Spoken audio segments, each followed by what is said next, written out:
Chacun dans leur domaine cultive l'amour de notre territoire parce qu'ils y sont nés, qu'ils y vivent, qu'ils y ont des racines ou qu'ils l'ont choisi pour jeter l'encre, hein, tout simplement.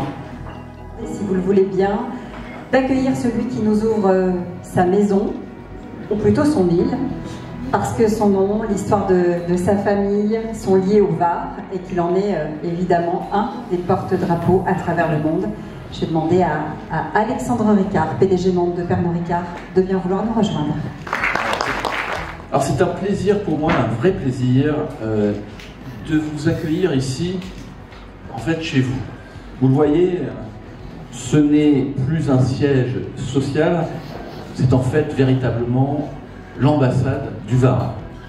Ce n'est donc pas seulement l'attachement à nos racines qui nous réunit ici ce soir, mais la ferme volonté de les voir grandir afin d'y puiser collectivement un peu de la créativité et de l'énergie varoise. Merci Alexandre de pouvoir nous accueillir dans ce magnifique lieu qui représente l'identité, l'ADN de notre département. Donc vous êtes une belle communauté d'acteurs, élus, institutionnels, entreprises, hébergement évidemment, mais pas seulement, je pense aux chefs, je pense aux vignerons. C'est très important, je pense aux acteurs de la culture également, qui sont bien présents dans notre département. Donc nous, à Tout France, cette destination Var, on en est très fiers. Sur les chiffres et qu'on recentre sur cette fois-là la clientèle parisienne, on s'aperçoit que c'est dans le Var qu'elle se déplace d'abord, une fois qu'elle sort de Paris. 3 millions de nuitées en 2024. Donc Fortil, c'est une société qui a été créée à la base pour moi de l'esprit toulonnais. L'idée de venir à Paris, c'était surtout de ramener de la richesse dans le sud. Et, parce que plus qu'ailleurs dans le sud de la France, il est plus délicat de faire parler ses acteurs. Qui font perdurer un peu cet esprit Oufala. Et on a eu du coup ce moment un peu amusant que Guylaine a raconté il y a 2 jours dans le matin.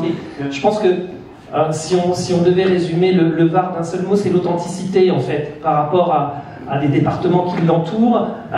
Je trouve que on a cette vérité, cette chaleur vraie avec les habitants du Var qu'on ne retrouve pas ailleurs. Mais aussi à la culture qui fait qu'on n'est pas... je me souviens que moi quand j'étais petit, eh bien, on se disait non, il faut se barrer d'ici pour faire de la culture, pour faire du cinoche, pour machin. Et donc le tout premier roman qui a fait que j'ai changé de carrière, c'était La Chambre des Merveilles, qui a été adapté au cinéma par Lisa Suelos avec Alexandre Alamy. Et j'étais très heureux que des scènes de La Chambre des Merveilles soient tournées justement dans le Var. Je voudrais que vous partagiez avec nous votre histoire parce que elle coche aussi plusieurs cases, l'art, le patrimoine, les territoires, l'économie.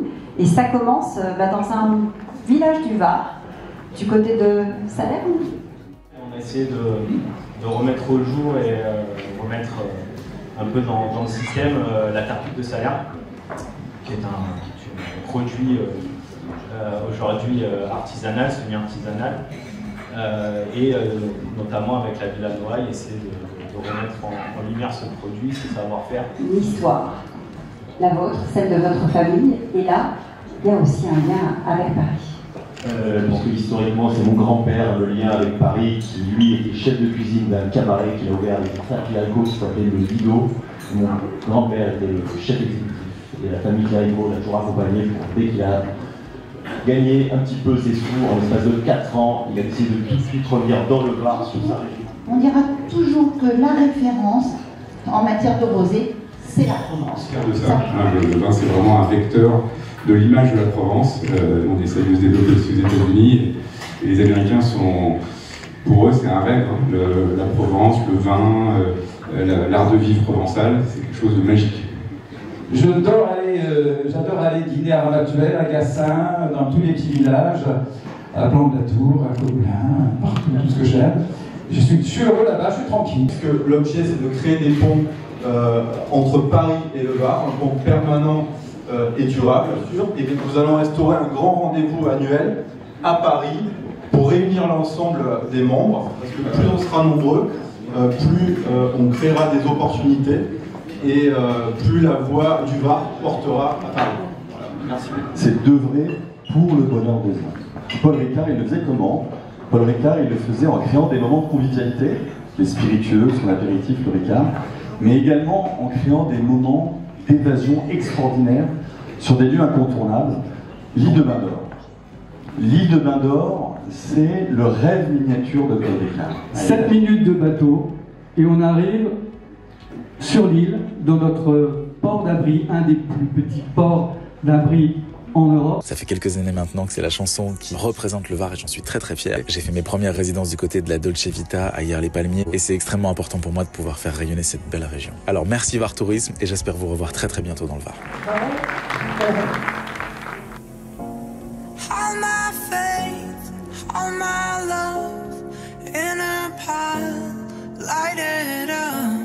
Things I'd burn to keep you warm, and in the storm, I'll never let you go. Oh, I'll never let you